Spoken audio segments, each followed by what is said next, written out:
Welcome to the Human Capital Innovations Podcast.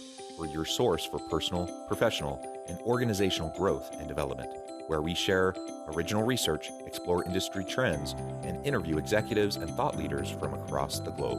We hope you join us often for practitioner-oriented content around all things related to leadership, HR, talent management, organizational development, and change management. Maximize your personal and organizational potential with Human Capital Innovations Podcast. Do you enjoy the Human Capital Innovations Podcast? Please subscribe, leave a review, comment, share, and consider supporting the podcast on Patreon, even at the producer and sponsorship levels.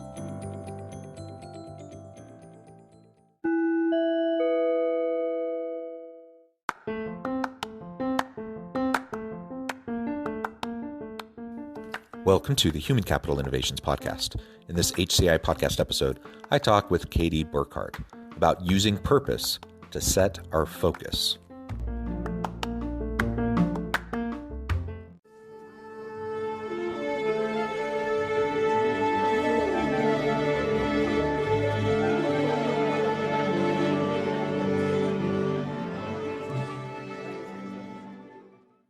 Katie Burkhart, welcome to the Human Capital Innovations Podcast. Thank you, John. I'm excited to be here. Yeah, it is a pleasure to be with you today. I'm super excited to have this conversation. We're going to be focusing on purpose and how purpose can be used to set our focus in life, in our relationships, in work, everything that we do. Hopefully we have a good solid why behind it and a good purpose. And hopefully that will lead into how we focus on achieving those things, developing and maintaining and sustaining those different aspects of our lives. As we get started, I wanted to share Katie's bio with everybody. Katie Burkhart is the mastermind behind Matter Logic, the smart system for running a purpose-driven business, and has quickly become one of the go-to experts in the space. She is a serial entrepreneur, keynote speaker, minimalist designer, jargon slayer, and sharp communicator. She synthesizes connections that enable humans to make the most of the time they invest in their work. I love all of that. That's fantastic, particularly the minimalist designer. I'm an aspiring minimalist myself, and I think that's fantastic. Anything else you would like to share with listeners by way of your background or personal context before we dive on into the conversation? I would love to share just a small story about how I got into this work, just to sort of tee it off, because I know that there's a lot of points in there, which is my very first job was as a lifeguard at the pool I used to go to when I was growing up. And I looked up to these lifeguards. They were super cool. They had sunglasses and car keys, because that's when you're 10, that's what looks really cool. And I got this job and was thrilled to do it. But by the time I was with my sunglasses and car keys, a great less people came to the pool. And I had a tendency to work the early and the late shifts because I had sports practices and other things going on. So I looked at an empty pool an awful lot. And I used to watch, it was a 15 minutes in one chair, 15 minutes in another chair, 15-minute break, rinse, repeat. And I just used to remember sitting there basically watching the time tick down until the shift was over. And what I left with was, I don't ever want my work to be like that. And I don't want my life to be like that. How do I make sure I'm making the time I spend on whatever I'm doing really matter? And that's, what I'm excited to bring to my work every day. And I hope I can share with others. Yeah, I love that. I think we've all been there. I've certainly had many jobs like that where I'm just like watching the clock, dying to get out of there. I remember one job in particular, I was working at a factory. So it was very rote, just repetitive type of work. And it's just kind of mind-numbing work. And the time would go by so slowly. I felt like, it was typically a 10-hour shift. I felt like 10 hours felt like a week. It went by so slowly. Whoa. And the only redeeming factor of it all was I knew that I was doing this to save up money to go to college, and then I would be able to move on and never look back, and so that's kind of what drove me for 6 months while I did that. And more power to those people who had that job and loved it, and it fulfilled them and whatever. But for me, that didn't do it. Right. And I knew that about myself early on, and that drove me to pursue, my passions and find my meaning and purpose in the work that I do and the education that I sought, the people I work with, et cetera. I think that's really important. Can we always do things that we love, where we only do things that just fill us with meaning, purpose, and fulfillment always? No, of course not. But we can design our life around things that are more likely to give us meaning and purpose, Mhm. and that will help us, get through the times where perhaps we do have to do that task that nobody wants to do and it Yeah. just needs to get done, or whatever. But it all has to start with that why, and we have to know why we're doing what we're doing, and we have to have a deeper meaning behind it. If we're just doing it to make money, if we're just doing it um, for the status symbol of the keys or whatever, like you were saying, Yeah. that's going to fade so quickly. Yeah, absolutely. And I think one of the big things we have to look at is, how do we really define purpose, both the individual and corporate level? So looking at it as, an individual, I think one of the things that we have to recognize is not two things. One, not everyone's purpose is going to be to save the world. Some people's purpose is, I want to do really great work. Like I care about the quality of the work that comes out. I really want to refine my skills. I want to become a master of what it is that I do, and or being able to bring home a stable paycheck so that I can spend time with my family or spend time traveling or whatever it is counts. And I think that that's a really important thing to understand, that the value and the meaning is different for each person. And then I think when we think about meaning, sort of crossing that chasm between individual to business, a lot of the meaning isn't just, this is amazingly positively impactful. It's also, do we understand what the point is? Are we sitting in this meeting, because we have a really good reason to be here, all the way up to, are we all coming to work around, a company that has a really good reason to be here, or are we just adding to the noise? Are we just adding to the noise? I think that's a great question to ask.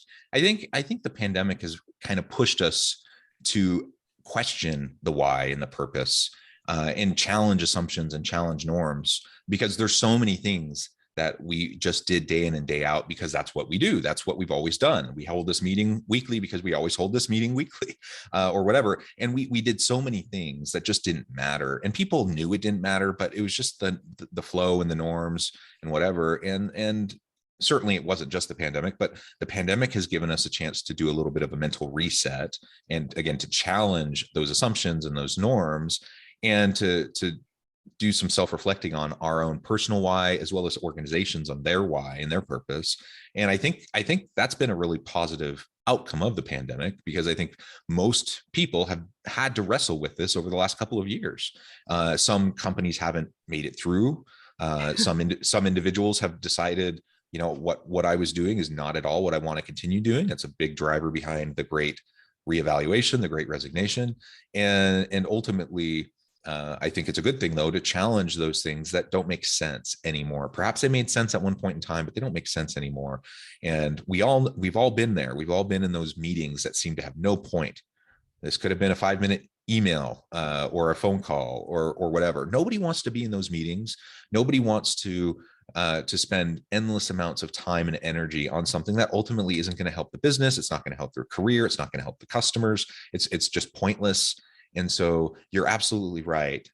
What is my purpose and what is meaningful and fulfilling to me likely won't be the same purpose or provide meaning or fulfillment in the same way to other people. But we all have to have that, and we all have to figure out what that is for ourselves. And as leaders, we have to figure out what that is for the people that we lead. And as an organization, of course, we have to figure out what the big why is behind why we exist, why we do what we do. Yes. And I think the, work as leaders to recognize that, it's not about you, is a huge piece of this. We went through, I like to call it the great pause before the great resignation, where we had this collective moment all together at the same time of saying, is what I'm doing worth it? And all of a sudden it was, for people for different reasons, things changed, but they were all largely asking the same question.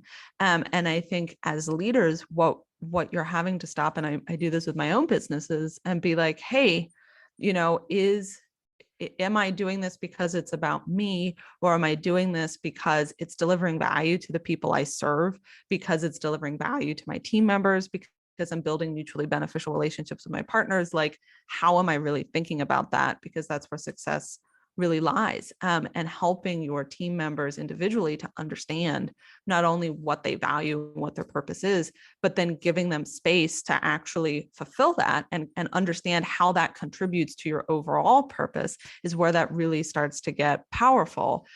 Because at a top level, we have to know why we exist, right? I like to talk about Forrest Gump and the ping pong ball. If you ever watched the movie, he goes from watching this TV endlessly, and people are like, how can you listen to that? And I'm like, what a brilliant example of noise. Like how can you please turn the noise off?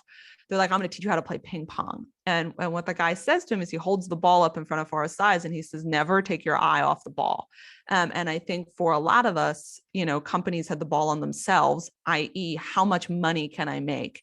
And really drove everything they could towards that focus. How efficient can I make things? How hard can I press you as a person, as a system, as a planet, however you want to look at that? The goal was to get to the money. As a purpose-driven business, the goal is to fulfill your purpose. That's the ball you have your eye on, and everything that you're doing has to drive toward that. And that requires a completely different way of not only understanding the business and showing up as a whole, but what do we do once we get there, and how do we go about doing it? And what I like about a ball is it's a circle. Ask, what's the point? Yeah, absolutely. And you started to move us in the direction of focus, which I think is just a really important offshoot of purpose. Now, we spend a lot of time focusing or swimming amidst the noise. Yeah. We spend a lot of time focusing on the wrong things that just don't matter. And I was talking to someone the other day, and I was reminded of the oft kind of quoted saying, what we can measure often doesn't matter, and what matters often is really hard to measure. And to me, that largely comes back to focus. If we're, when we choose to measure something, that's what we want to focus on. We want that as our outcome, and we're going to put energy into achieving that thing. I think so often organizations choose the wrong metrics, the wrong outcomes to focus on, or they're incomplete. They choose a set of 3 or 4 that might paint one part of the picture, and they fail to ignore, they do ignore so many other aspects that are also perhaps more important than those things that they selected, and simply because of convenience or because of lack of creativity on how to measure what matters. And so we have to be thinking about what we should be focusing on, how we're going to focus on it, so that we can lead to better, positive, impactful outcomes related to those things. And it all comes back to the purpose that should drive the focus. And and oftentimes it's the tail that wags the dog. We find ourselves in the flip side of that, and we allow the KPIs to drive everything that we're doing in the business, as opposed to having the purpose drive the KPIs.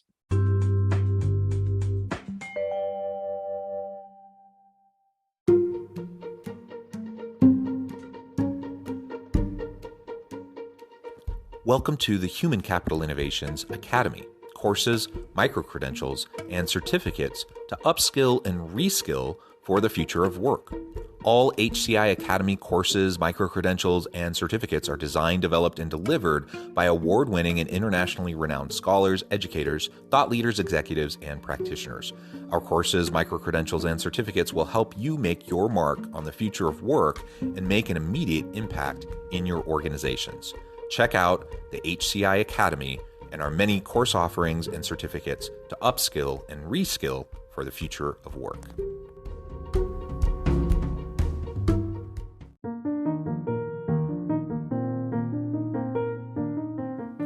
Check out our new weekly LinkedIn newsletter, Alchemizing Human Capital, exploring industry trends via original research and interviews with executives and thought leaders from across the globe.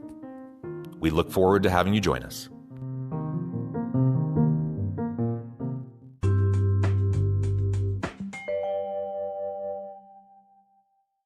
Yes, and I'm gonna respond to that by backing into it with a story, which is, I was talking to one of my team members the other day who came and said, was going through his list of stuff, very organized, said, client said, we have this video opportunity because we're shooting, we're doing this series of videos for this reason, and said, well, we probably should take advantage of the opportunity and we should do other stuff with video. And what do we want to do about that? And without any hesitation and with no, niceties, I very bluntly responded, what's the point? And he said, he sort of looked at me and paused. I said, is there something they want to achieve from shooting this video? Is there a particular video they have in mind? Is there a way they want to use it? Is there a greater outcome that we're trying to achieve? And we think video may be a tactic that helps us get there. What's the point of shooting the video? If you start with the point and work backwards, you will pick better actions to get you there because you can be more deliberate. In this case, who are you choosing to interview? What questions are you going to ask them? How might you ultimately cut together the footage in order to achieve this end? Which is why working backwards is really important. Otherwise, you can quickly end up with terabytes of video footage of totally random people because, hey, we had a video opportunity and mayhaps we should shoot some people. So when you really think about that, getting it to set your focus, the way I like to think about purpose is as a lens for decision making. And the purpose is the focal point, and the first question should be, does this help us fulfill our purpose? And I promise you, in most questions, you'll take half of the options right off the table, off the bat, because it has nothing to do with why you exist. And then if you're really looking to do it better, you should filter it through the rest of your core strategy, which includes your vision, mission, values, and say, okay, does this help us achieve our vision? Does it help us, get to the outcomes we want to achieve? Okay, yeah. Does it fit within the unique capabilities, our distinct capabilities as outlined in our mission and in the actions we take? And can we do it within our values, how we actually execute those actions based on who we are as an organization? And now you're starting to make decisions that really keep you focused on the right things, and in a place to be really successful. Yeah. And much of what you were just saying reminds me of how easy it is to have mission creep and to just, you start to try to be all things to all people. And that's a recipe for failure because you can't possibly be. We all live in a resource constraint kind of an environment. There's only so much we can do. And if you start to chase the shiny object thinking, oh, that's the next thing we're going to do, and you're not running it by your purpose and your mission, your values, and your vision of the organization, it's almost inevitable that you're going to end up going down a path that ultimately doesn't align with actually what your core competencies are, the value that you can bring to the market. Yep, it's more distraction, more noise versus what you can really do and do effectively. And that's where that narrow and deep is going to result in better impact than all over the place, and help everything to make sense to the team that you're asking to roll up their sleeves and come to work every day. Which is why one of the key shifts that we talk about, leaders and teams needing to make is no is your most powerful weapon. Please don't say yes to everything. Say no more. At an individual level, I personally do a life review every 6 months and look at anything that takes my time, from I have to water my cactus so it doesn't die, all the way to, I spend time with my family, I have time on my businesses, I would like to exercise, and then really look at, where am I getting fulfillment? How am I learning something new? Like what needs to stay here? And the activity isn't really about adding new things to the list. It's about taking things off of the list because it's not getting the time and attention that it needs. It's not where my energies need to be invested right now. And what people have to remember is, in some cases, no doesn't mean no forever. It means not right now. But while you should do that at an individual level, companies need to be doing that at an organizational level. In a lot of cases, when people go into strategic planning or one-year planning or goal setting, however you call it, it's an exercise in all the new things we can add versus really looking at, are there things that we shouldn't even be investing anymore because it didn't work that great in the beginning, or we've learned what are the people we serve value and what they need has changed. Therefore, we need to shift how we're going about delivering that value. Yeah. I'm thinking of an organization I was working with recently, and they had their strategic plan had something like 82 action items. And I'm like, okay, how are you possibly going to do this in any meaningful way? Yeah. You're chasing everything, right? And there was nothing on there that didn't sound good. Like it all sounded good, and I was like, oh, that sounds important. Um, but then, so it's not even about saying there are things that that truly are counter to the mission that we need to get rid of, but it can be good things too. Like you said, sometimes the timing is just not right, and there's only so many things we can focus on, and so choose those things you're going to really drill in on. And there might be tangential things that come up along the way that you need to reevaluate, maybe pivot. But man, when you get to the point where you're just having these ridiculously long lists of KPIs or action items, or strategic points in your mission or in your strategic plan, it's impossible to focus because there is no focus, right? And I think many organizations fall into that trap. It's just so easy to do, especially when you're building those things by committee, or by consensus. You end up just dumping a bunch of extra things on. And so having the courage to say no, and like you were saying, I think of it in terms of pruning. I need to prune back in order for a plant or a tree to really thrive. You have to prune it back. And if you don't do that, it becomes overgrown and it suffers and it's not healthy. And it's the same thing. It's the same thing in my personal life, my relationships with my team, with my organization. It's what's going to drive more health. It sometimes seems counterintuitive because you're cutting things back, but it's gonna drive things in a more healthy direction.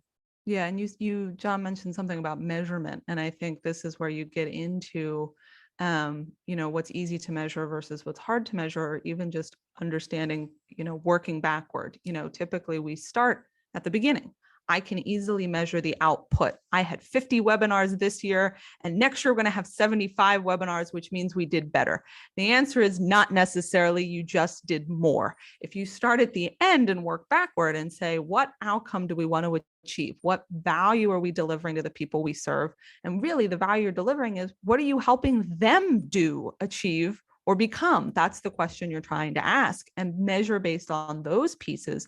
When you get to pruning, what you're saying is, where are we most effectively driving that value? Where are we maybe not so effectively driving that value, so that you can double down on the things that are really working versus just focused on how many more actions might I take? But that does get into your point about, what are we measuring? And outcomes are harder, and will probably require you to talk to people and ask better questions and actually listen to what they have to say. But since it's not about you, that's a big piece. Much of what you're saying reminds me of the idea of just having bookends to our strategy. You start with the clear purpose and the point. What is the point? What is our why, right? And then once you figure out what your why is, then you want to think about the other end of the bookend, right? Now you want to think about, okay, so what with our why, with our purpose, what would we expect to achieve? What are those outcomes that we want to see, right? So then now you have the two ends of the bookend, and now you can fill in the middle. You can work your way back towards the beginning. So then you can think about the flow of how everything works together to get you to those outcomes, all built on the foundation of purpose, which will allow you to focus on the right things. And then, like you said, you work backwards in terms of trying to figure out how to best measure and evaluate what you're trying to accomplish. And I think a lot of times we only focus on the end, or we only focus on the beginning, or sometimes we don't have either of those, and we just are doing all sorts of muddly stuff in the middle. And I think we need to have the whole holistic picture if we hope to have sustainable long-term growth and positive outcomes and impact. Yes, because it really is one of the other shifts we talk about a lot is, the long game is the main game, so how do we start to get more comfortable with, measuring my 50 to 75 webinars is like instant gratification. I can see the little number tick up and I feel really good about myself, but did it do anything? So there's understanding what you're targeting and how you're setting up those goals and how you're looking at that and how you're measuring things is part of that long game, but it's also part of setting up the expectation that it's going to take time and that you actually have to look all the way down the road to the vision and then be really excited about the focus and endurance it's going to take you to get there, because it isn't going to be something you achieve next quarter and go woohoo. And I think for us as people, as well as for us as organizations, getting people used to, like, if we're going to get there, we have to know where we're going. And it may take us a while to get there, but it's totally going to be worth it if we're making the right decisions along the way. Yeah. Yeah. Well said. Well, Katie, it has been a real pleasure chatting. I note the time, it's flown by. We're going to have to close up here in just a few minutes. But before we wrap up, I wanted to give you a chance to share with listeners how they can get connected with you, find out more about your work, your team, and then give us the final word on the topic for today.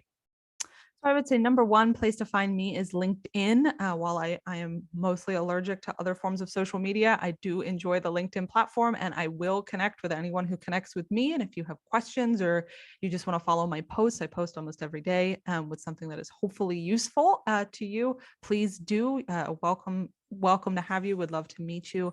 The other place to find me is I am very proudly the author of Not a Book, and that I have put all of our thinking, our system, what does it mean to be purpose driven? How do I go about doing it? Up on what we call Matter Logic, which you can find at matterlogic.co. And if you'd really like to get actionable insights in your inbox every week and be part of that community, please visit matterlogic.co/weekly. I'd love to have you there as well.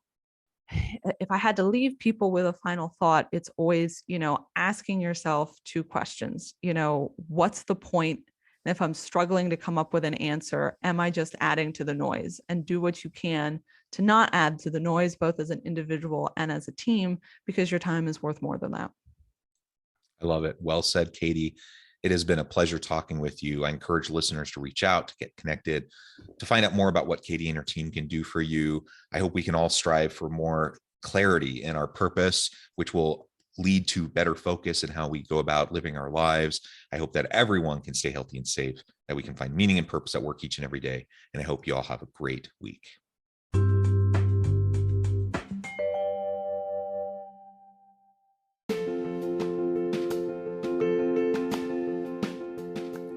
Bluer Than Indigo Leadership, the journey of becoming a truly remarkable leader. Early in my adult life, I learned about an Asian proverb that translates as bluer than indigo. If you think about the color indigo, it is a brilliant, deep, and vibrant blue, what some would call the bluest of blues. To have something that is bluer than indigo is rare and truly remarkable. Contrary to popular myth, there is no one-size-fits-all or cookie-cutter approach to effective leadership. There is no silver bullet, no secret sauce, no go-to model that will solve all of your problems. The truth is, great leaders have all had their unique strengths and flaws, and have all had to discover and then pave their own distinctive path in their life's journey to fulfill their leadership potential. Bluer Than Indigo Leadership will help you discover your own path and explore those ordinary, everyday actions that will help you respond to an uncertain future and produce extraordinary results for individuals, teams, and organizations.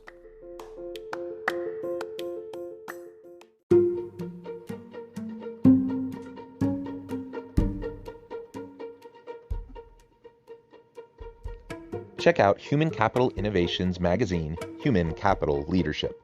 Human Capital Leadership is a free, interactive e-magazine with the mission to help individuals, leaders, and organizations find innovative approaches to maximize their human capital potential. We publish issues quarterly in August, November, February, and May. Take a look at the latest issue and let us know what you think.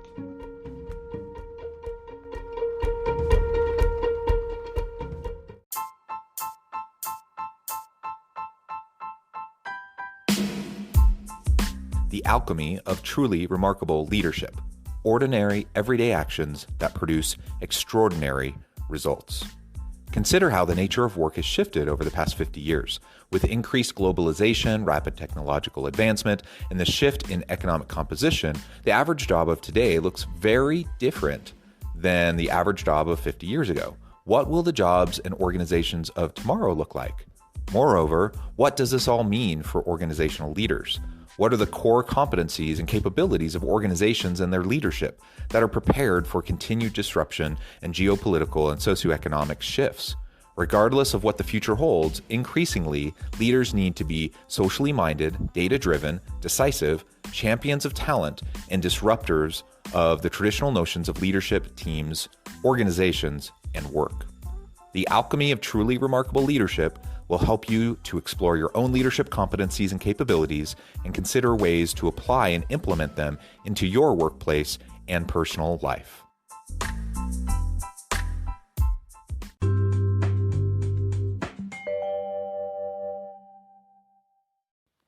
Do you enjoy the Human Capital Innovations podcast? Please subscribe, leave a review, comment, share, and consider supporting the podcast on Patreon, even at the producer and sponsorship levels. Thanks again for joining us for this episode of the Human Capital Innovations podcast. I hope you stay healthy and safe and that you have a great week.